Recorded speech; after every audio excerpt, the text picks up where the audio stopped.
ጸሎተ ምናሴ ምዕራፍ 1 የንጉሱ የሕዝቅያስ ልጅ ምናሴም ጸለየ እንዲህም አለ። ዓለምን ሁሉ የምትገዛ የአባቶቻችን የአብርሃምና የይስሐቅ የያዕቆብም የጻድቃን ልጆቻቸውም አምላክ ሆይ ሰማይንና ምድርን ከዓለሞቻቸው ጋር የፈጠርክ በቃልህ ትእዛዝ ባህርን የገሰጽሃት ቀላዮችን የዘጋ የሚያስፈራውንም የወሰንክ ይኸውም በተመሰገነ ስምህ ነው።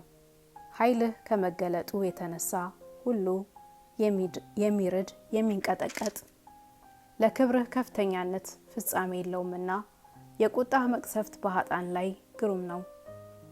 በትእዛዝህ ለሚሆነው ይቅርታ ስፍር ቁጥር የለውም። ገናና እግዚአብሔር አንተ ብቻ ነህና ይቅር ባይ ከቁጣ የራቅህ ይቅርታህ የበዛ የሰውንም ኃጢአት የምታስተሰሪ አንተ ነህ። አሁንም አቤቱ የጻድቃን አምላክ አንተ ነህ።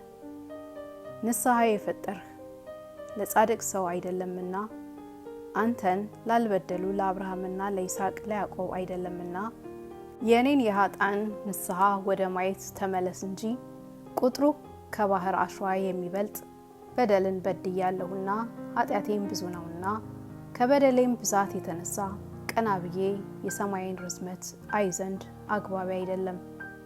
ሰውነቴን ከኃጢአቴ አሳርፋት ዘንድ በበረት ቀፎ ደከምሁ። በዚህም ደሞ አላረፍኩም። መዓትን አነሳስቻለሁና ከንቱን ስመለከት የማይጠቅመኝንም ነገር ሳበዛ በፊትህ ክፉ ስራን ሰርቻለሁና አሁንም ቸርነትህን እየለመንሁ በልቤ ጉልበት ሰግዳለሁ። አቤቱ ጌታዬ ፈጽሜ በደልሁ፣ ኃጢአቴንም አዎን እላለሁ።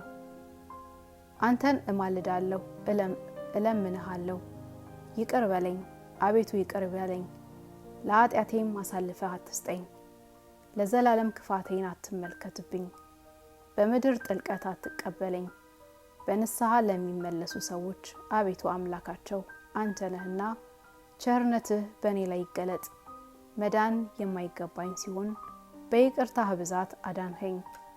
በየጊዜውና በሕይወቴ ዘመን ሁሉ አመሰግንሃለሁ። የሰማያት ኃይል ሁሉ አንተን ያመሰግናሉና ለዘላለም ምስጋና ለአንተ ይገባል። አሜን።